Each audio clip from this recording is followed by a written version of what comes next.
10,000 personas gritaron sorprendidas cuando Lucero plantó un beso directo en los labios de su exesposo, en pleno escenario, en el año 2023. Ese acto público no fue un ataque de nostalgia romántica, sino un golpe fríamente calculado para humillar a su pareja de 11 años, el sobrino del hombre más rico de México, quien se negaba rotundamente a llevarla al altar. Durante más de 4 décadas, la mujer bautizada como la novia de América ha vendido una imagen de bondad absoluta.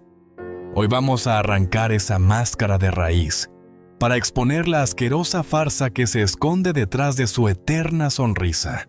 Lo que están a punto de escuchar destruirá por completo la historia oficial que la televisión les hizo creer. En los próximos minutos sacaremos a la luz 4 secretos que la industria del entretenimiento intentó sepultar. Primero, revelaremos el humillante pacto de camas separadas que sostuvo su matrimonio frente a las cámaras. Segundo, detallaremos la cruda razón por la que ella misma decidió asesinar su intenso romance juvenil con Luis Miguel. Tercero, analizaremos la sangre seca en su rostro durante la cacería de 2014, el instante en que la heroína del Teletón mostró su verdadera cara. Y por último, expondremos cómo utilizó a Manuel Mijares como un simple instrumento de venganza para castigar el orgullo de los intocables Curi. Lucero agarró a Manuel Mijares por el cuello frente a miles de teléfonos celulares encendidos y enfocados hacia la tarima. Ella lo jaló bruscamente hacia su cuerpo y le plantó un beso muy cerca de la boca durante un concierto de la gira en 2023. El cantante mexicano se quedó congelado por la sorpresa, mostrando una evidente incomodidad ante el contacto físico inesperado. La artista simplemente soltó una carcajada fuerte frente al micrófono principal de la arena, mientras el público gritaba. El video de este acto duró apenas unos segundos, pero se transmitió de inmediato a través de todas las plataformas digitales de México y América Latina.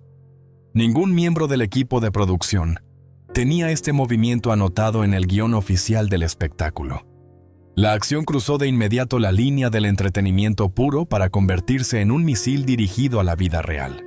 Las imágenes llegaron rápidamente a la pantalla del teléfono celular de Michel Curi, su pareja durante más de una década. El millonario pasó de ser una figura intocable a convertirse en el tema central del programa de espectáculos El Gordo y la Flaca. Los conductores del show televisivo detallaron las furiosas discusiones que el empresario mantenía con la cantante a puerta cerrada desde que inició la gira. Su círculo de amigos ricos comenzó a enviarle los recortes de prensa donde su novia coqueteaba abiertamente con su exesposo. El sobrino de Carlos, Slim, tuvo que soportar la burla silenciosa de sus socios comerciales en los clubes más exclusivos de la capital. El apellido de su familia quedó arrastrado de la noche a la mañana en medio de un triángulo amoroso, fabricado sobre un escenario de música pop. La tensión llegó a un punto insoportable en cuestión de días para un hombre que detesta aparecer en las noticias. Un grupo de reporteros interceptó a Michel Curi en los pasillos del aeropuerto poco tiempo después de la viralización del beso.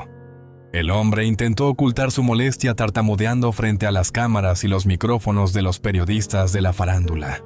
Él trató de evadir el tema diciendo directamente que sería muy estúpido sentir celos del enorme talento de Mijares a su edad. Su incapacidad para mirar fijamente a las lentes evidenció la herida abierta en su ego masculino. A mediados de ese mismo año, la pareja emitió un comunicado oficial en redes sociales, anunciando su separación definitiva tras 11 años juntos. El documento de texto mencionaba la falta de tiempo por sus apretadas agendas de trabajo como la única causa de la ruptura. Este final violento fue el resultado de 11 años de rechazo acumulado en la relación que iniciaron en 2012. Una actriz de telenovelas con un largo historial de polémicas públicas nunca encajó en el molde estricto de esposa legítima para ellos.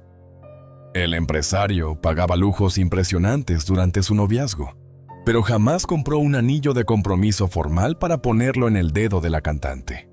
La puerta hacia el altar de la familia Curi estuvo bloqueada con candado durante más de una década. Lucero diseñó una estrategia de relaciones públicas muy calculada para proteger su imagen pública ante este fuerte rechazo familiar. Ella declaró en múltiples entrevistas televisivas que prefería mantener el título de novios eternos antes que firmar un acta matrimonial. La cantante justificaba vivir en casas separadas frente a los periodistas como el verdadero secreto del éxito de su romance maduro. Ambos intentaban tapar la falta de compromiso legal, realizando viajes constantes a destinos como Mónaco, Italia y las calles de Viena. En esos lugares exclusivos de Europa, la artista disfrutaba del dinero del magnate, sin tener que enfrentar las miradas despectivas de sus suegros políticos. Este acuerdo de conveniencia funcionó bien al principio, escondiendo la realidad de una mujer que no era admitida en las cenas familiares importantes. El tiempo pasó de manera implacable y la artista entendió que su estatus en esa familia acomodada jamás iba a cambiar. Su paciencia se agotó frente a un hombre maduro que obedecía sin cuestionar las órdenes silenciosas de su élite social. Fue en ese preciso momento cuando Lucero aceptó la millonaria oferta para protagonizar la gira internacional llamada Hasta que se nos hizo. El contrato comercial la obligaba a compartir el escenario y cientos de horas de ensayo con el hombre del que se divorció en 2011. Michelle Curry no tenía el poder legal ni moral para prohibirle a su pareja que saliera a ganar su propio dinero en los escenarios. El empresario millonario quedó relegado a un segundo plano, observando los movimientos de su novia desde el asiento del público. Durante los primeros espectáculos de la gira musical, la dinámica corporal entre los dos cantantes subió de tono gradualmente noche tras noche. Ella comenzó a tomar la mano de su exmarido frente a las primeras filas y a lanzarle miradas prolongadas en medio de las baladas románticas. El público compraba los costosos boletos, esperando ver la reconciliación de la pareja más famosa de la televisión de los años 90. Los asistentes gritaban constantemente pidiendo que se besaran mientras grababan cada acercamiento con las cámaras de sus teléfonos móviles. Lucero alimentó esta fantasía colectiva tocando el rostro de Mijares y rozando su cuerpo con el de él en cada oportunidad disponible. Cada muestra de afecto en la tarima funcionaba como una bofetada directa al rostro del sobrino de Carlos Slim. La artista usó el fanatismo extremo de la audiencia como una herramienta física para aumentar el volumen del escándalo visual. Las filtraciones de los conciertos llegaron rápidamente a los pasillos de las oficinas del empresario, multiplicando la presión de sus familiares más cercanos. Lucero utilizó la figura de su primer esposo como un instrumento perfecto para recuperar el control de su propia vida. Su famoso beso frente a los fanáticos no tuvo absolutamente nada que ver con un renacimiento del amor hacia Manuel Mijares. Fue el golpe maestro para castigar a un sujeto que la mantuvo encerrada en la categoría de acompañante temporal. La mujer de la sonrisa eterna eligió destruir la relación con sus propias manos antes de permitir que la alta sociedad la desechara en silencio. El 18 de enero de 1997, el patio principal del histórico Colegio de las Vizcaínas se transformó en un gigantesco estudio de grabación. La televisora más poderosa de habla hispana compró los derechos exclusivos para transmitir la ceremonia religiosa en horario estelar. El mismísimo Emilio Azcárraga Milmo, dueño de Televisa, supervisó personalmente que este evento paralizara al país entero. Lucero caminó hacia el altar envuelta en un vestido blanco con una cola interminable frente a decenas de lentes de alta definición.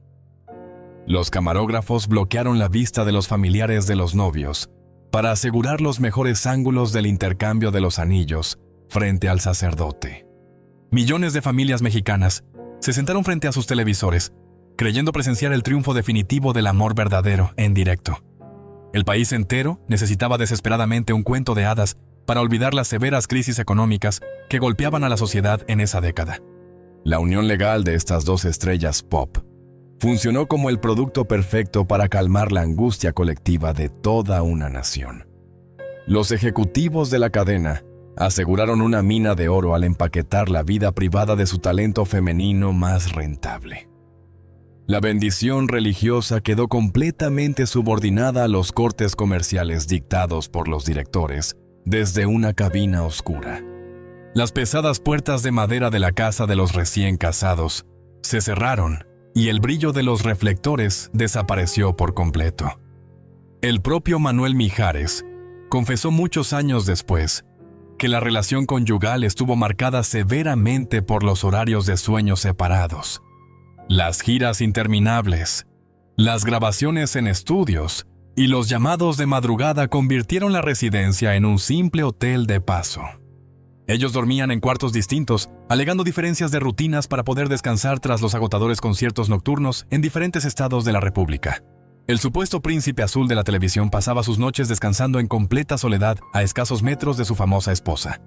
El desgaste emocional de la gran distancia física comenzó a cobrar factura casi de inmediato dentro de aquellas paredes frías.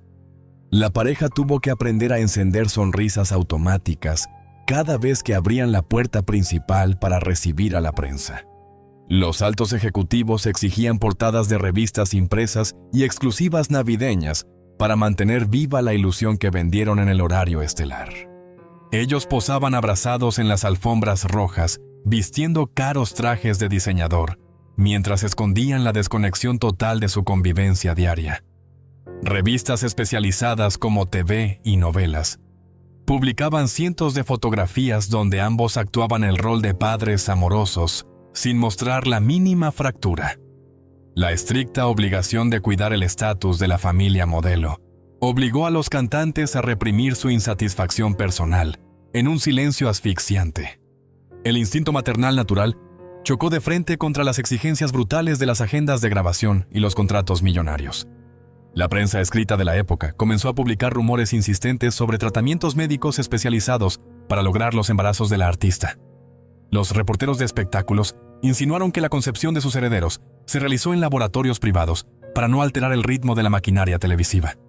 Estos comentarios oscuros golpeaban fuertemente el núcleo de los valores religiosos y profundamente conservadores que la cantante proyectaba en cada entrevista.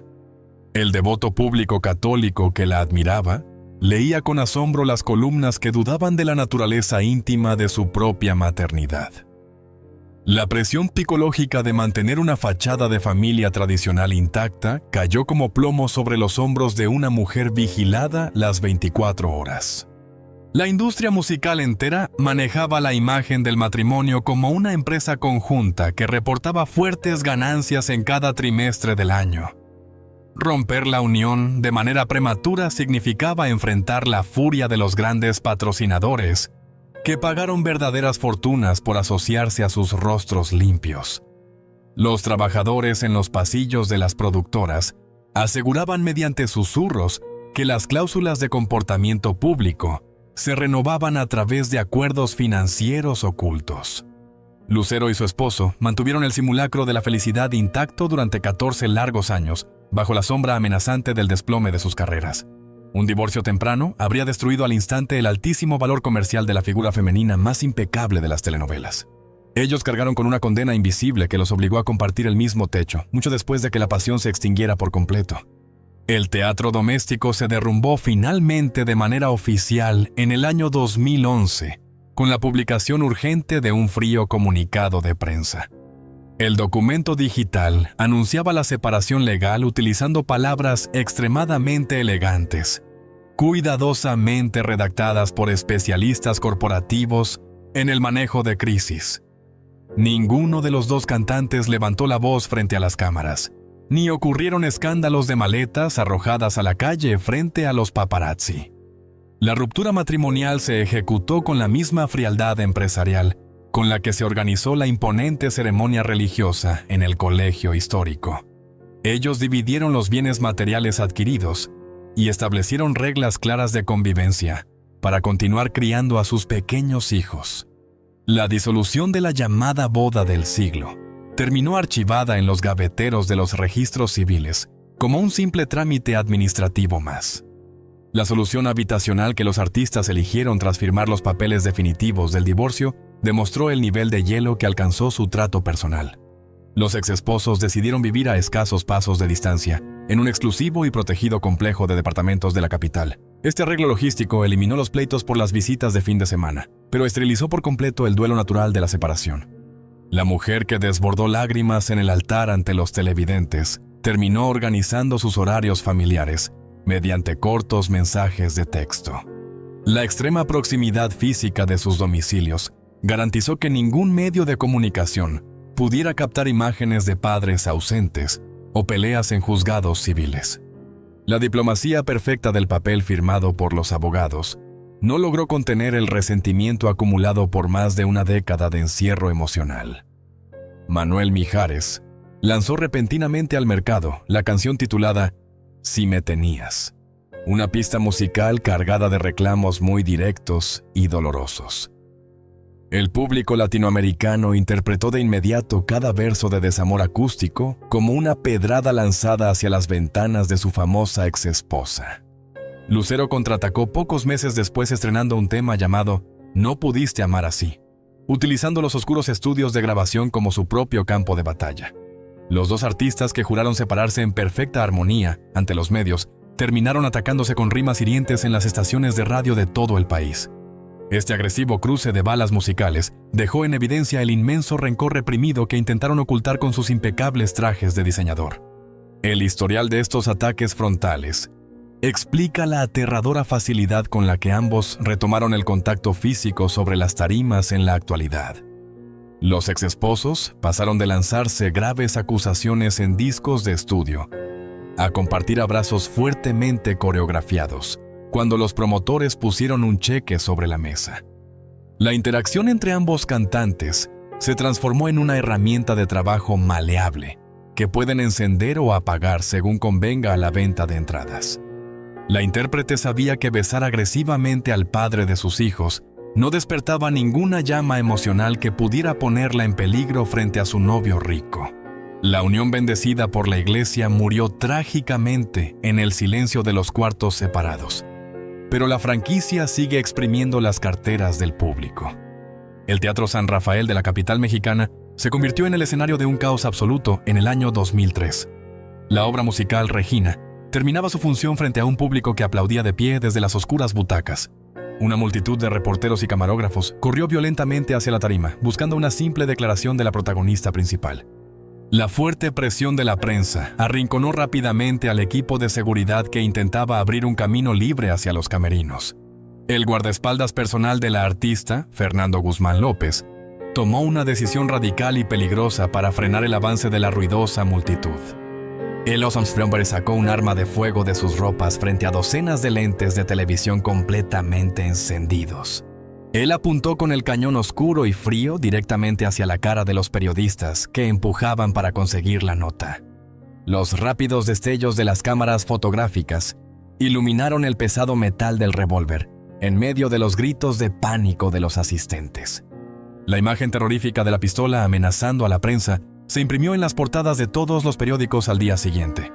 El gran símbolo de la inocencia nacional quedó asociado repentinamente con una escena de violencia callejera digna de un noticiero policial. Las familias mexicanas miraban incrédulas las noticias de la mañana, donde su estrella huía protegida por un hombre fuertemente armado. La oficina de representación convocó a una rueda de prensa urgente, en un intento desesperado por controlar los graves daños de aquella noche. Los comunicadores esperaban escuchar una disculpa pública con lágrimas en los ojos y una actitud de arrepentimiento total ante las cámaras. Lucero apareció frente a los micrófonos sentada rígidamente, con el rostro tenso y utilizando un tono de voz extremadamente agresivo. Ella defendió abiertamente el comportamiento peligroso de su empleado y justificó la amenaza de muerte lanzada contra los trabajadores gráficos. La intérprete acusó a los medios de comunicación de acosarla físicamente y de ser los verdaderos culpables de provocar la reacción violenta de su escolta. La dulce niña de las telenovelas desapareció por completo para revelar a una mujer fría que rechazaba rotundamente bajar la cabeza. El gremio periodístico recibió esta actitud retadora como una declaración de guerra imperdonable por parte de la actriz. Las cadenas de televisión y las principales revistas de espectáculos organizaron un boicot masivo para eliminar el nombre de la artista de sus páginas. Los directores de los programas exigieron vetar su rostro de las pantallas mexicanas hasta conseguir una muestra real de humildad. El silencio mediático amenazó seriamente con destruir los contratos millonarios que sostenían su imperio económico en la cima de la industria. Ella tuvo que soportar el vacío y el desprecio público durante una larga temporada de aislamiento profesional totalmente forzado. Muchos años después, la propia cantante confesó con amargura que esta soberbia exhibida fue el peor error de comportamiento en toda su extensa trayectoria. La furia incontrolable que la artista demostró frente a los reporteros ese día tenía raíces muy ocultas en su círculo familiar más íntimo. Su madre, Lucero León, manejó cada detalle financiero, laboral y personal de su agenda desde que ella cumplió apenas los 10 años. Esta mujer de carácter duro impuso una vigilancia militar para evitar que su hija cayera en los abusos sexuales ocultos del mundo del espectáculo. Los productores y los representantes artísticos la apodaron en secreto como la mamá chicle por su presencia asfixiante en todos los pasillos de grabación. Absolutamente nadie podía acercarse a la joven estrella sin pasar antes por el estricto filtro de interrogatorios de la matriarca. La protección extrema funcionó como un escudo de acero contra los depredadores, pero al mismo tiempo construyó una prisión emocional muy pesada. El muro de moralidad impecable que la señora León exigía firmemente a su hija se derrumbó con un golpe muy sucio y repentino. Un video de origen privado se filtró de manera anónima en Internet y llegó velozmente a los programas de chismes de todo el país. La grabación casera mostraba a la estricta manager bailando de una manera muy provocativa y quitándose la ropa lentamente frente a una lente. La misma mujer, que cuidaba obsesivamente la pureza virginal de la estrella pop, quedó expuesta en una situación íntima de alto voltaje. Los periódicos amarillistas no dudaron en imprimir las capturas de pantalla de este baile en sus páginas centrales a todo color. Millones de personas observaron con asombro el lado oculto de la guardiana más implacable de las buenas costumbres de la televisión. El impacto brutal de este material audiovisual ensució de manera irreversible el apellido de la familia ante un público sumamente conservador. La cantante tuvo que caminar por las alfombras rojas, intentando sonreír mientras cargaba con el peso de la vergüenza mediática de su propia madre. La estructura de cristal perfecta que ambas levantaron con tanto sacrificio mostró grietas muy profundas y difíciles de reparar ante la audiencia. El estrés de mantener una imagen santa bajo las órdenes de una mujer, con secretos turbios, finalmente reventó la paciencia de la artista. La explosión de rabia ante los micrófonos en el Teatro San Rafael fue el escape físico de esta gigantesca olla de presión emocional. La celebridad mexicana dejó de actuar como una marioneta complaciente para enseñar los dientes afilados que desarrolló durante años en las sombras. Enero de 2014 trajo consigo la portada más destructiva en la historia de la prensa de espectáculos mexicana. Los puestos de periódicos amanecieron tapizados con la nueva edición de la revista TV Notas impresa a todo color. Las páginas centrales mostraban una serie de fotografías privadas de las vacaciones de la estrella junto al empresario millonario. La imagen principal capturó a la cantante posando muy sonriente junto al enorme cadáver de una cabra montés silvestre. El pesado animal yacía sin vida sobre las rocas, mientras los cazadores exhibían su trofeo con orgullo absoluto. El público observó incrédulo a su mayor ídolo televisivo, vestida con ropa de camuflaje, en medio de la naturaleza muerta. Una de las imágenes publicadas cruzó por completo los límites del horror para una audiencia acostumbrada a verla impecable. El rostro de la mujer presentaba gruesas manchas de sangre oscura secándose lentamente sobre la piel de sus mejillas. Esta práctica representa un viejo rito de iniciación entre los cazadores de alto nivel al abatir a su primera presa. La artista aceptó ser marcada con los restos del animal muerto frente a la lente de una cámara fotográfica. Los espectadores sintieron un fuerte rechazo físico al observar la brutalidad de este acto en una figura supuestamente angelical. El rojo carmesí sobre sus pómulos destrozó en un segundo la imagen de pureza que la industria construyó durante décadas. El reportaje gráfico incluyó también otras instantáneas familiares que encendieron aún más el fuego de la indignación nacional. Las fotos mostraban a los hijos adolescentes de la artista manipulando armas de fuego de grueso calibre al aire libre. Los menores de edad aparecían practicando técnicas de tiro al blanco bajo la supervisión directa de los adultos presentes. Involucrar a los jóvenes en actividades bélicas chocó de frente con el concepto de familia perfecta que ella siempre promovió. Las madres mexicanas no soportaron ver a una figura de autoridad enseñando el uso de rifles a las nuevas generaciones. El escándalo abandonó el terreno del simple pasatiempo de ricos para convertirse en un debate de responsabilidad maternal extrema. La indignación del país tenía sus raíces en un evento anual benéfico que paralizaba a la nación cada diciembre. Ella fue el rostro principal de la Fundación Teletón desde su primera emisión en la pantalla chica. La conductora pasaba largas horas de transmisión en vivo frente a las cámaras suplicando donativos económicos a los ciudadanos. Las familias más humildes del país entregaban sus pocas monedas conmovidas por el llanto incesante de la presentadora estelar. Su voz se quebraba al aire mientras abrazaba fuertemente a niños con discapacidades severas en el escenario principal. La audiencia depositó su confianza ciega en una mujer que proyectaba una inmensa piedad por el sufrimiento de los más vulnerables. El contraste visual entre las dos realidades de la cantante provocó un cortocircuito en la memoria colectiva del público. Los televidentes no lograron reconciliar a la mujer que lloraba por los enfermos con la cazadora que sonreía ante un cadáver. La compasión televisada se sintió repentinamente como un guión frío escrito por publicistas para conmover a las masas. El llanto generoso del mes de diciembre se transformó en una simple actuación pagada tras observar las fotos de enero. La audiencia religiosa y conservadora interpretó este doble discurso como una traición imperdonable a sus principios más sagrados.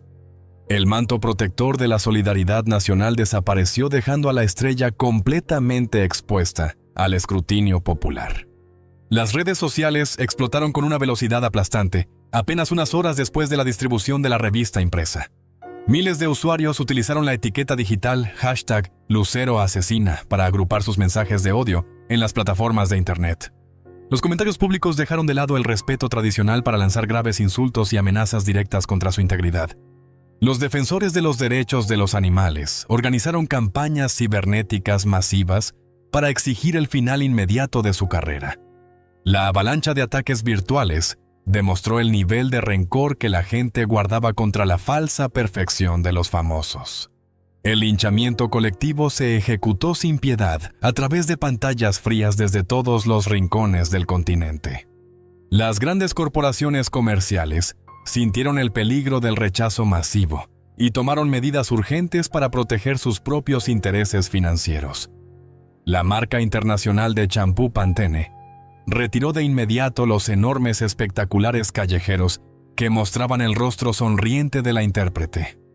La empresa de productos de belleza no podía arriesgar sus ventas multimillonarias asociando sus botellas a una cazadora de animales.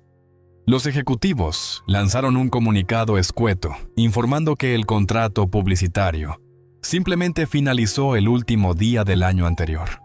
Esta excusa corporativa buscaba evitar un problema legal, pero todo el mercado entendió el mensaje oculto del despido fulminante. La artista perdió una fuente gigantesca de ingresos porque su cabello brillante ya no generaba confianza entre las consumidoras regulares. Las consecuencias económicas cruzaron rápidamente las fronteras nacionales, hasta golpear un compromiso de talla mundial en Sudamérica. El prestigioso Festival Musical de Viña del Mar en Chile tenía a la intérprete confirmada como jurado y artista estelar.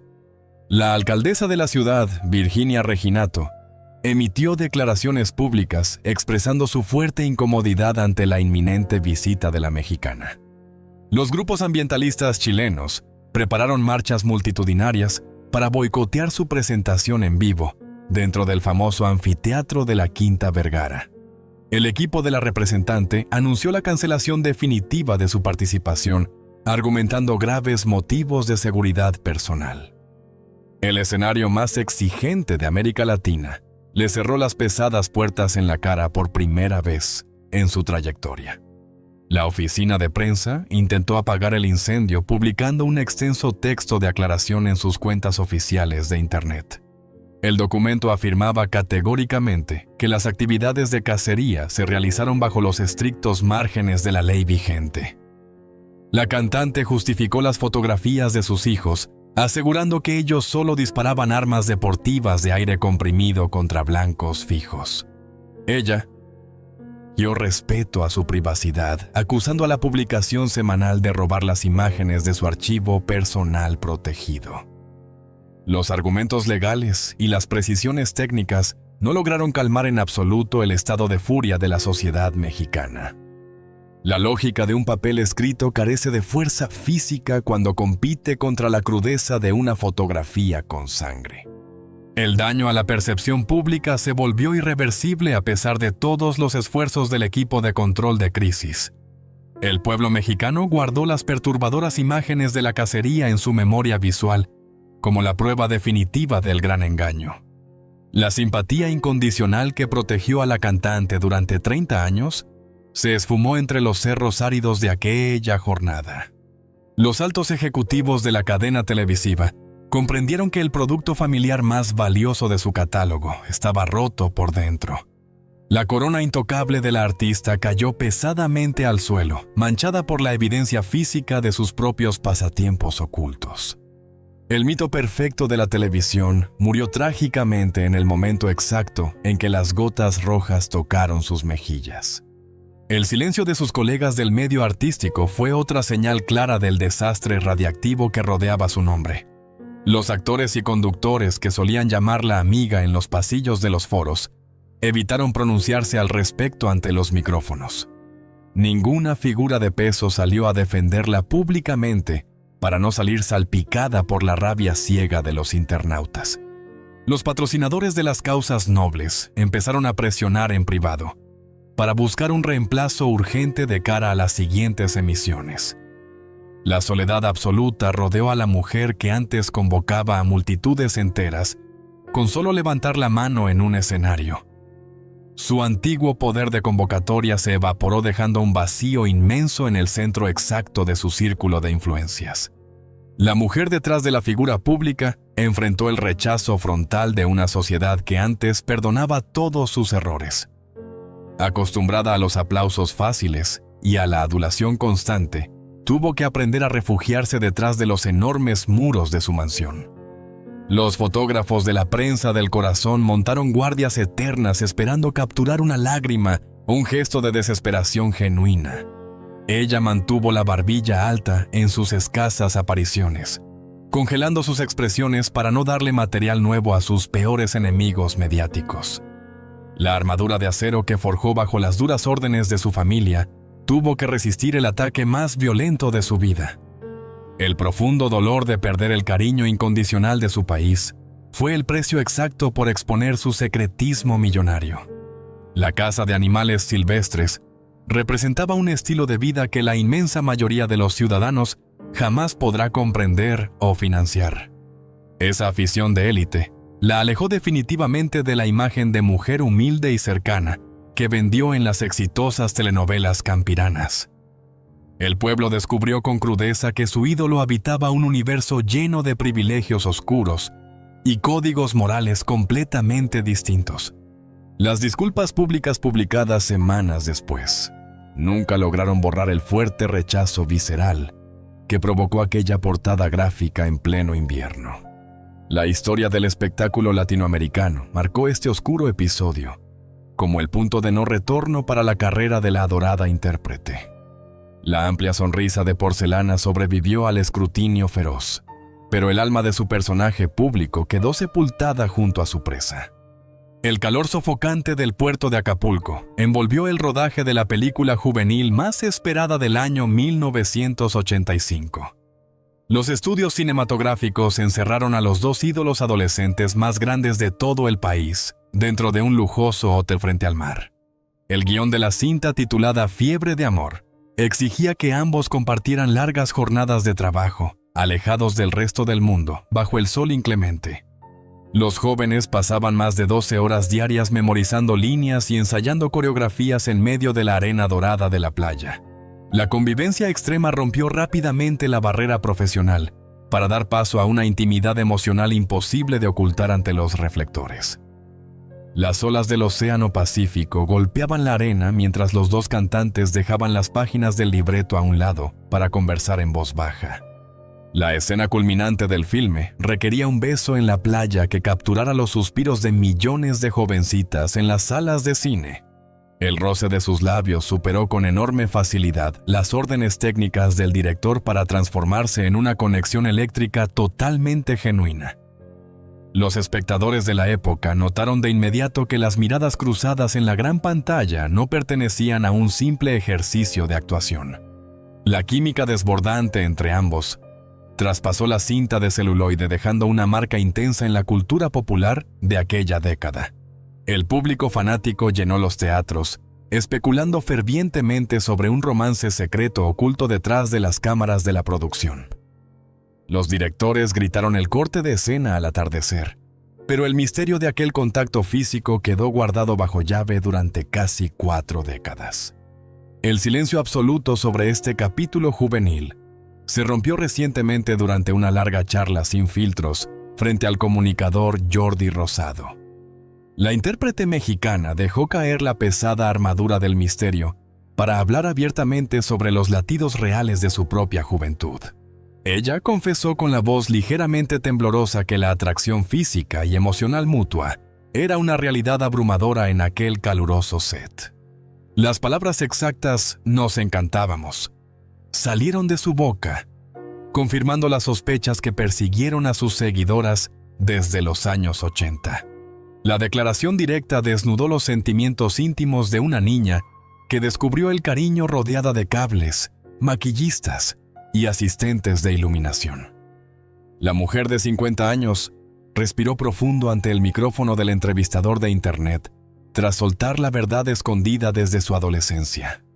El ambiente controlado del centro turístico funcionó temporalmente como una burbuja protectora contra la crudeza de la industria del espectáculo.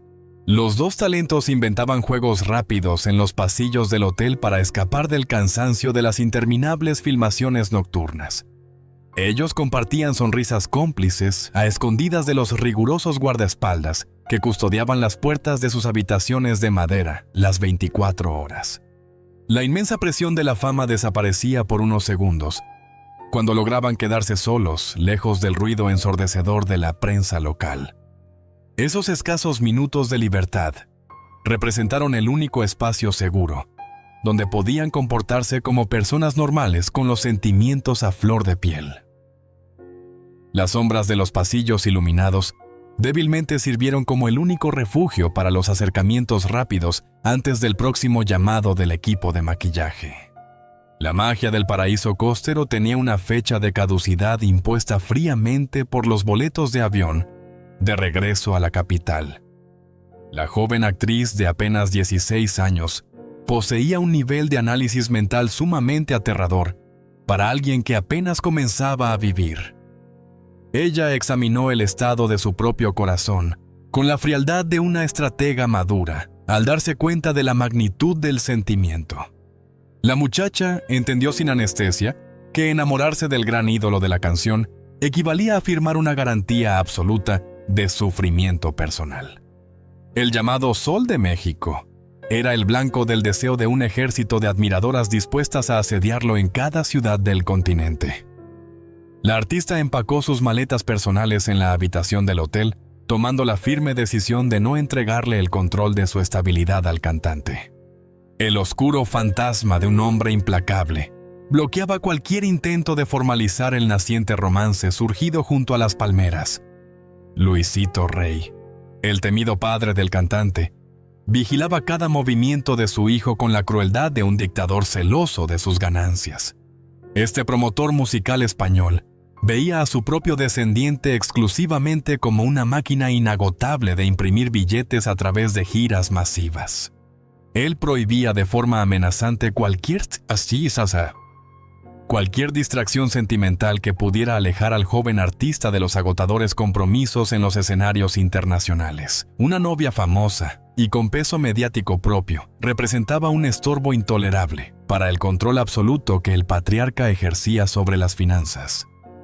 El representante español tachó violentamente cualquier día de descanso en el calendario de su hijo para asegurar que abordara el próximo vuelo de trabajo.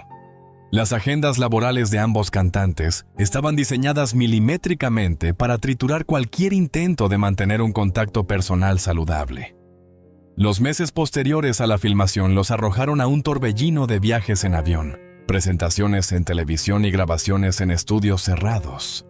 La distancia de los kilómetros se convirtió en un grueso muro de cemento imposible de superar para dos adolescentes sin autonomía de movimiento.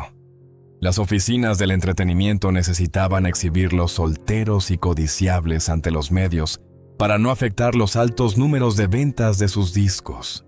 Los cartuchos de casetes y los vinilos comenzaron a distribuirse por todo el territorio, mientras los dos jóvenes perdían el rastro del otro. La decisión de cortar el lazo afectivo no surgió de una discusión dramática ni de una dolorosa traición captada por las revistas de chismes. La protagonista escogió voluntariamente el camino de la autoprotección emocional, cerrando la puerta de sus ilusiones con un movimiento muy calculador. Ella prefirió guardar intacto el recuerdo de las tardes soleadas en la playa antes de presenciar cómo la prensa amarillista destrozaba el vínculo. El sacrificio de su deseo adolescente le otorgó la estabilidad psicológica necesaria para levantar su propio imperio económico en los siguientes años. La niña obediente ahogó sus instintos naturales para cumplir con las enormes exigencias de comportamiento impuestas por las cámaras de Televisa. La artista pisó el asfalto de la Ciudad de México dejando la costa atrás, sin derramar una sola lágrima frente a los cientos de fotógrafos. Las trayectorias de ambos ídolos se separaron drásticamente, trazando destinos completamente opuestos en el exigente mapa de la fama continental. El cantante masculino cayó poco a poco en una espiral de romances fugaces, excesos nocturnos y un aislamiento personal que marcó su adultez. Él coleccionó rupturas muy dolorosas a lo largo de las décadas, mientras interpretaba exitosos boleros de desamor en estadios completamente llenos. La joven actriz tomó la ruta contraria al aceptar sin rebeldía el papel de la novia perfecta e inmaculada de la sociedad mexicana. Ella aceptó someterse a la estructura de un matrimonio televisado años después, para blindar su reputación frente a una audiencia sumamente conservadora. El Sol de México estrenaba un romance distinto en cada portada impresa, mientras ella caminaba directo hacia los pasillos de su televisora para probarse vestidos blancos. El peso de la confesión reciente revela la profunda herida invisible que acompañó a la cantante durante todas sus actuaciones posteriores. La aceptación pública del cariño sincero hacia el intérprete destapa la melancolía de una mujer que experimentó la pasión antes de firmar compromisos comerciales. Los besos ensayados con su exesposo a lo largo de 14 largos años carecían del nivel de electricidad surgido naturalmente en aquel balneario. La búsqueda obsesiva de la limpieza mediática exigió el abandono de la única conexión ajena a los libretos que experimentó en su vida temprana. Las mujeres que escuchan sus declaraciones actuales perciben la tristeza guardada por la historia que las agendas de trabajo nunca le permitieron explorar. El brillo húmedo en los ojos de la cantante durante la transmisión del podcast delató la fuerza del recuerdo de los años 80 golpeando su memoria. La historia real de este romance ahogado altera por completo la percepción que el público mantenía sobre sus satisfacciones personales. Las fanáticas maduras que crecieron comprando sus revistas comprenden finalmente el nivel del costo emocional que pagó por mantener su corona intacta. La fantasía de lo que hubiera ocurrido si ambos decidían enfrentar al sistema de la industria resuena constantemente en los foros de opinión. El recuerdo del sol deslumbrante sobre el océano se sostiene como el único rincón verdaderamente espontáneo en medio de una carrera llena de posturas rígidas. La anécdota confesada sobre su enamoramiento encubierto exhibe el entierro temprano de las decisiones dictadas únicamente por las emociones del momento.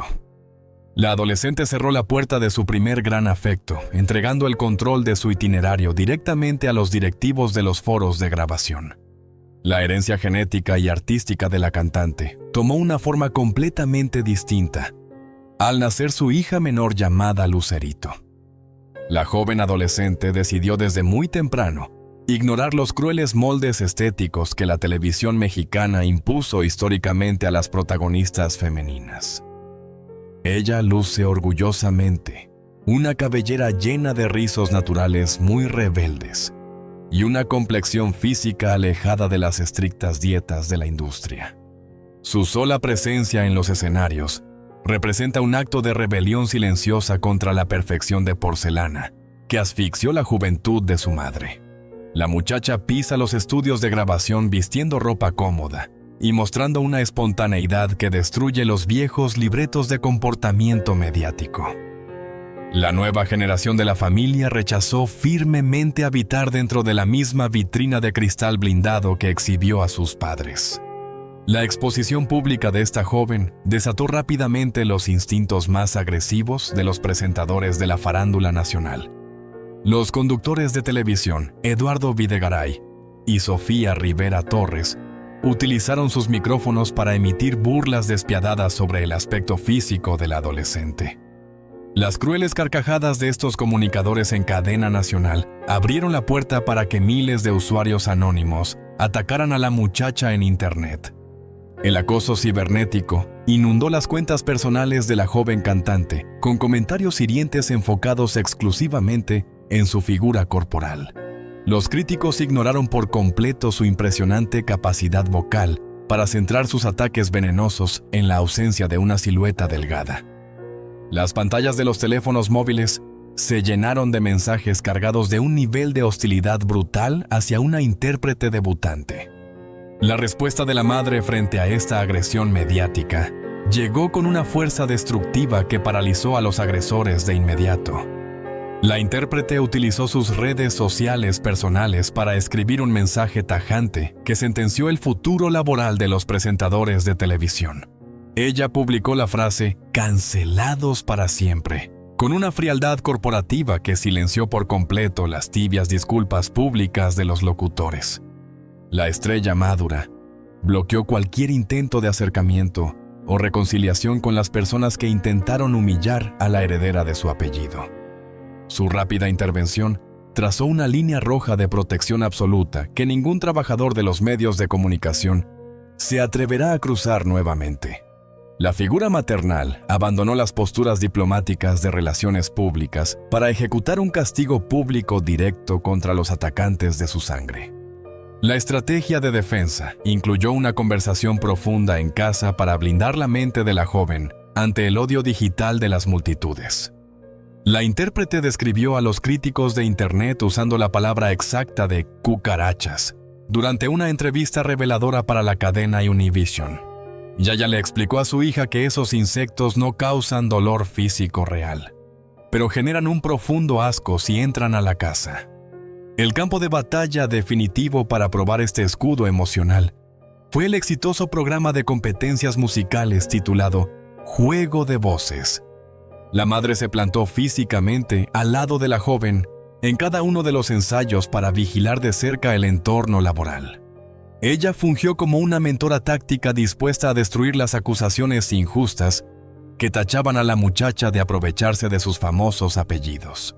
Las cámaras captaron a la matriarca observando orgullosa cómo la adolescente dominaba el micrófono sin depender de una imagen fabricada en los camerinos. El sudor bajo los potentes reflectores demostró la fuerza de un entrenamiento basado en la crudeza del talento y no en los engaños visuales.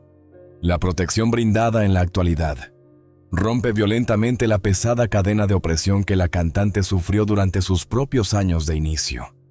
La intérprete eligió acompañar a su hija hacia el éxito profesional, sin asfixiar su libertad individual, bajo reglas de conducta inquebrantables. Ella se rehusó por completo a repetir los viejos patrones de control obsesivo que su propia madre ejerció en los años 80. La mujer de 55 años sigue sonriendo ampliamente frente a las cámaras fotográficas, pero acarrea el desgaste de cumplir infinitas cláusulas ocultas.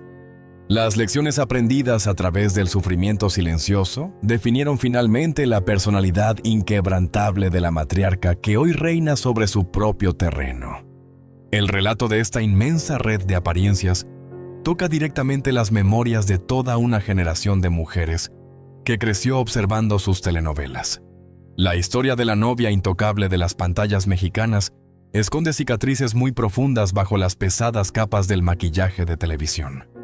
Escriba ahora mismo en la caja de comentarios de este video cuál de estos secretos expuestos le provocó la mayor decepción personal. Comparta sus recuerdos sobre la época en que consumíamos estos cuentos televisivos, sin cuestionar la crueldad escondida detrás de los espectaculares vestidos de gala. Presione el botón de suscripción de nuestro canal para seguir destrozando las mentiras corporativas que nos vendieron sobre las grandes figuras de nuestra juventud.